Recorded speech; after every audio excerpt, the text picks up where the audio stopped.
Brillanti Dance. Kull nhar ta' ġimgħa fi 8:30 dejjem fuq One.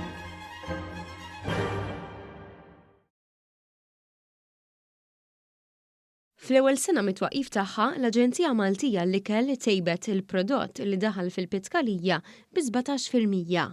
Din l-informazzjoni ħarġet waqt Business Breakfast li foka fuq il-pjanijiet tal-Aġenzija Maltija l-Ikel għas-snin li ġejjin.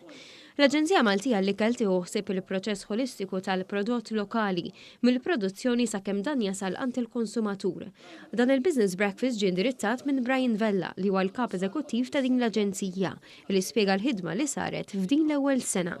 Rajna titjib fil-valur tal-prodott li daħal il-Pitkalija ta' 17%.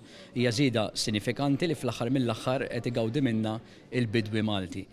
Rajna wkoll ċifra interessanti ta' żieda fil-bejħ mill-Pitkalija ta' 12%, kif ukoll numru ieħor interessanti ta' tnaqqis tal-waste li rajna li il-waste, jiġifieri il-ħela tal-ikel, naqas b'7%. Is-Sur Vella spjega wkoll il-ħidma tal-Aġenzija għas-snin li ġejjin, partikolarment f'dinja aktar moderna u fil-kuntest tad-dominanza tat-teknoloġija f'kull qasam. L-Aġenzija qed taħdem biex tagħmel din il-bidla fil-ħsieb din l-evoluzzjoni fl-ikel li kif qed insejħu llum, hemm ħafna pjanijiet fosthom bini ta' Pitkalija ġdida, bini ta' Farmers Market ġdid, anka tikketta li tidentifika l-ikel Malti li jmorru li jkun sa jinbeħ f'postijiet turistiċi u anke wkoll naraw x'opportunitajiet hemm barra minn pajjiżna biex naraw x'niċeċ hemm biex nesportaw anke diversi prodotti lokali lejn swieq internazzjonali. U dimbosta li jaħdmu fil-qasam il-Ministru Anton Refalo qal li permezz ta' din l-Aġenzija qed naraw it-twettiq ta' weda oħra mal-bdiewa ir-raħala u sajjida Maltin għaliex permezz tagħha s-setturi li jaħdmu fihom qed ikomplu jissaħħu u jitjiebu.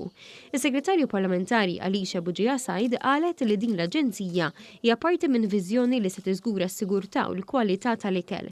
Dan inħass b'mod speċjali fi żmien il-pandemija fejn kien hemm teddida kbira fuq il-provista tal-ikel.